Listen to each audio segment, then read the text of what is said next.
The golden serum, developed by the Naviale group. But I prefer its other name, Ichor.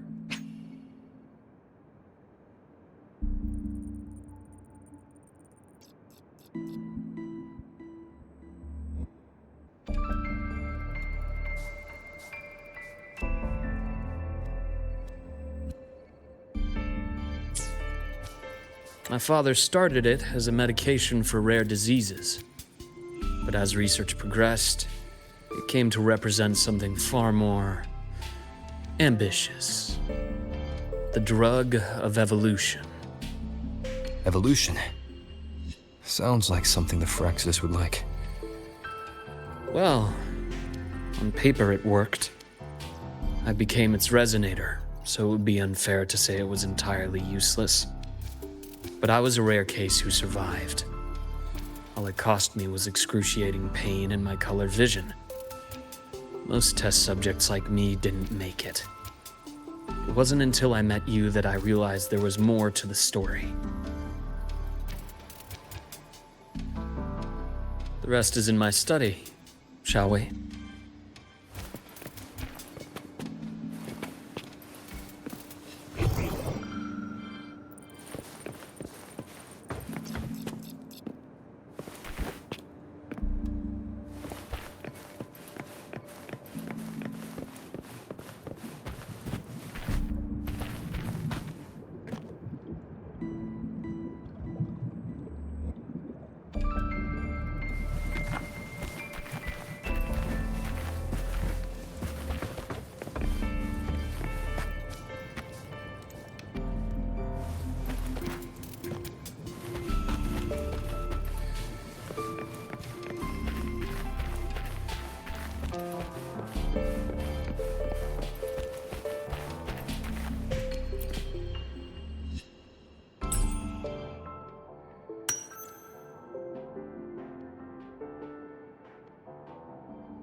My brother Ryan drew this picture.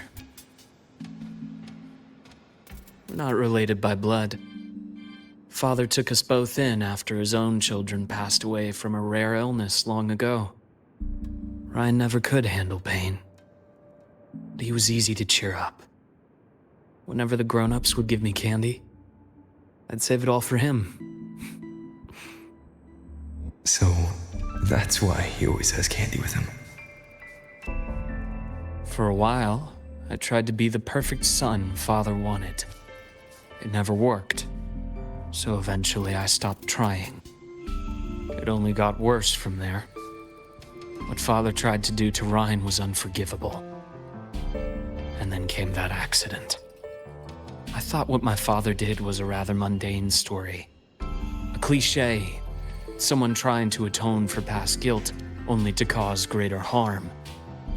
Until your hints made me suspect it was someone's staged finale. So I had my father's grave exhumed. It was empty.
The entire Lola logistics carrier was already blown to smithereens by the time I recovered this page.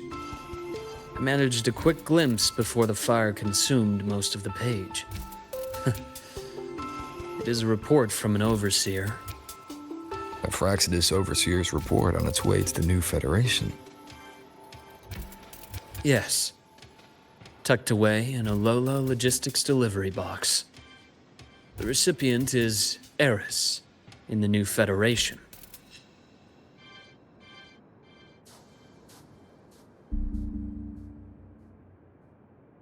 Those 3 items you just showed me. Did the Fraxidus get into Noviali's work after learning about the Icar's potential for evolution?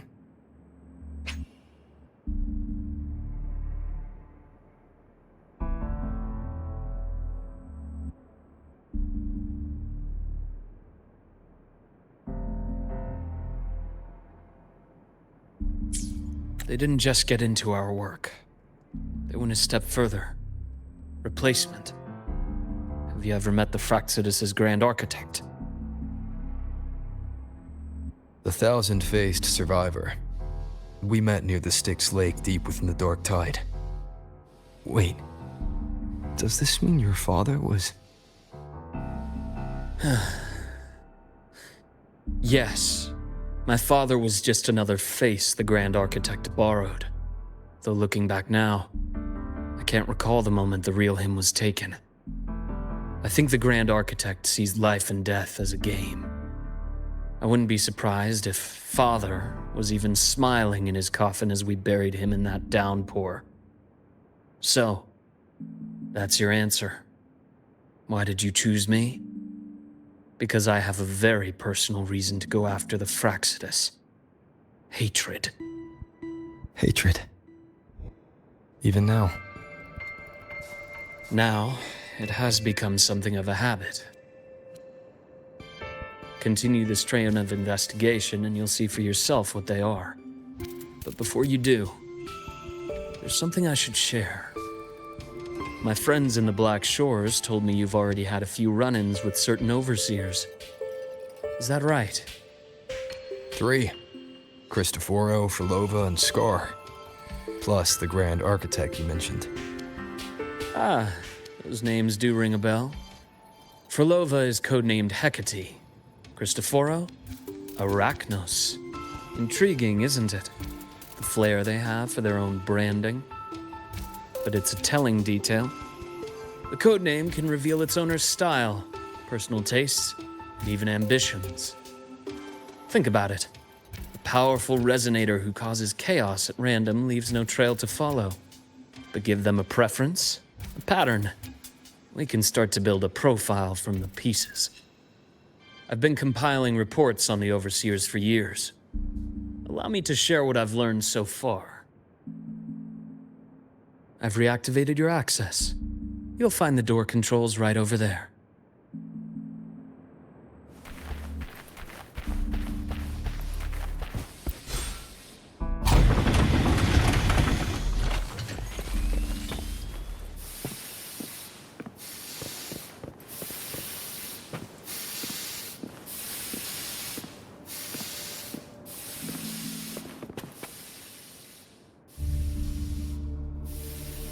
The Fraxidus is loosely organized.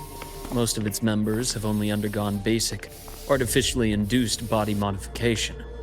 They're not terribly difficult to neutralize. But if you encounter artificers with more creative modifications, you're likely looking at the handiwork of Hydra.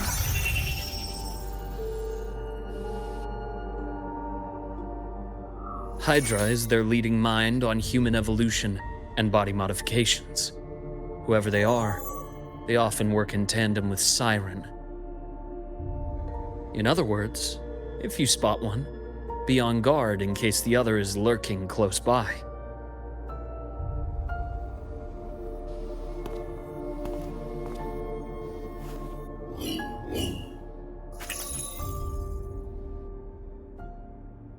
Zashiki Warashi won't require much of your attention. This overseer primarily operates in Ashinohara, a region that's been largely destroyed by the Lament. Shinohara. I've heard of it somewhere before. The girl we had in the infirmary for a while.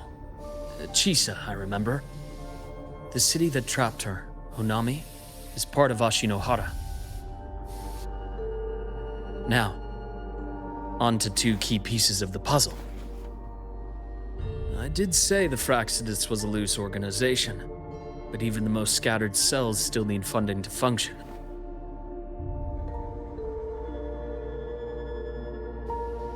Remember that report from earlier? It's only a matter of time before you go to the new Federation. And based on the intel I've gathered, that's their most critical base of operations. And where you'll find Eris. How critical? Do they operate in the open? Not exactly. But in a place where money talks, they must have members in the highest echelons of government and business. Key members.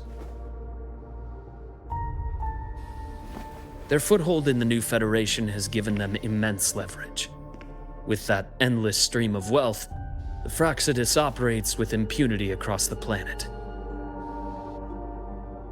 Speaking of which, Star Torch Academy is also heavily funded by the new Federation. To be blunt, they're the Space Trek Collective's single largest donor. Eris, huh? Duly noted. I'm assuming the other key piece is the Grand Architect? The Fraxidus Grand Architect. Their true name is unknown. They only appear through borrowed identities.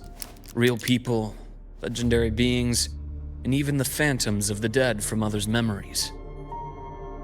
I did brush shoulders with them once. It was a shame. I had no idea at the time, and missed my shot. This pen was the only thing I brought back from that great fire. I have yet to decipher the lettering, but it shows one thing for sure. The Grand Architect has been around for a very, very long time. It's a pity you called me to the High Roy. Otherwise, I would have continued following that trail. But you always have a good reason, right? You uncovered all this by yourself. More or less. I did have some help along the way. To get your hands on one of the Grand Architect's personal items, you did more than just follow a trail. You infiltrated them. Playing along with them isn't that difficult once you get the hang of it. Like I said, they are a loose organization. Knowing the Fraxidus, stealing all that intel on the Overseers is risky, no matter how loose they are. Each infiltration will only be more dangerous than the last. Luke, how can a doctor who doesn't value his own life save anyone else's? You know, this is the second time you've said those words to me.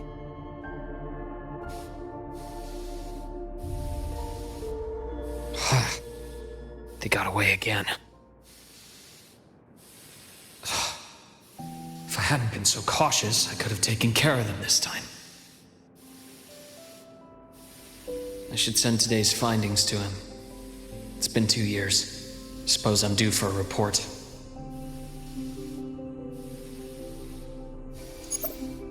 Good. You got the intel. Would have been a shame if I got myself killed for nothing. You want me to go to the High Roy? Why? There's evidence of their activity in the High Roy. I need you to keep an eye on things. And frankly, you need a break. Now is not the right time. You've already drawn enough attention. Do we really have to wait for you to get killed to decide it's the right time? How can a doctor save anyone else's life if he doesn't value his own? Keep pushing like this, and you'll be no different from them. Not pulling any punches, are you? Trust me, that's only the warm-up. The High Roy is a nice place, Luke. Bright, passionate students. Beautiful snow. perfect for slowing things down. Listen to me on this. Come.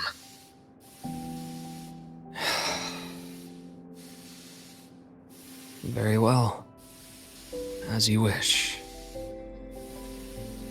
So I've led a leisurely life in the High Roy ever since. No need to worry. I know my limits.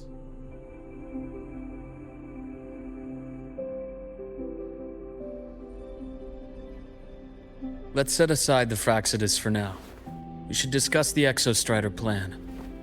But first, tell me what happened to you and Imeth in the Frostlands.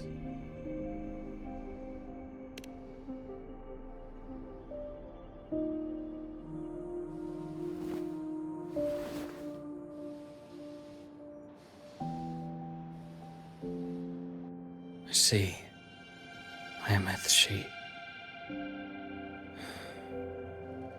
No wonder you're in such a state. I understand her reasons.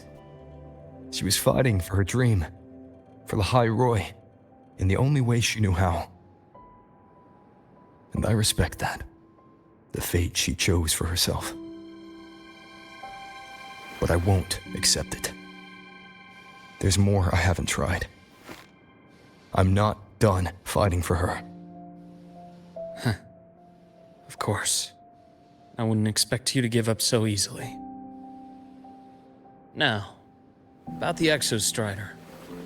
It started with Space Trek Collective finding a giant Solaskin root network in Bjarter Woods. They identified it as the lid, sealing the Strider Gate, so to speak. It keeps the Threnodians' fractured forms sealed on both sides of the Strider Gate. Break it, and these forms will reunite. That wouldn't just spell the High Roy's doomsday, but the entire world. But the Collective still yearned to open that gateway, to explore the unknown. So, they created the Synchronists. The idea was to use augmented resonance to amplify the Exostrider's power, hoping that would keep the Threnodians suppressed. But lately, the Threnodians' attacks on the seal have been increasing. I'm afraid the Fraxidus is also getting ready to make a move. With the reactor core returned, all you need now is a little patience. Wait for the Exostrider to awaken. Then we can focus on how to use it to find Imeth. You were a synchronist in the Academy once before. I'll speak with Lucilla about getting you piloting access. Then I'll wait for your news, Luke. Certainly, but our immediate priority should be the Fraxidus. I have a feeling they're planning to sabotage our plans for the Exostrider.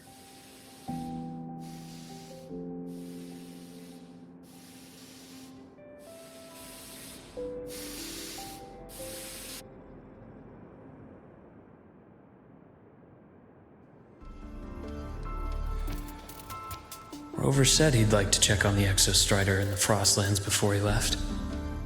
Well, it could be a way to take his mind off things. Now then.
Dr. Herson, is something the matter? Must you always assume the worst, Lucilla? Can't I just call to chat? I find that highly unlikely, Doctor. Let's skip the preamble. What is it? Rover. So this is about Imeth. He was so tight-lipped with me about what happened in the Frostlands. Yet he spoke to you. Sitting on our hands won't fix anything, and he was willing to open up.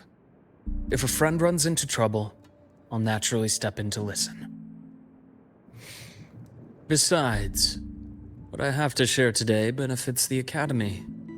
It could help us get ahead of a few potential issues. Very well. Let's hear it then. Meet me at the Institute, the usual spot.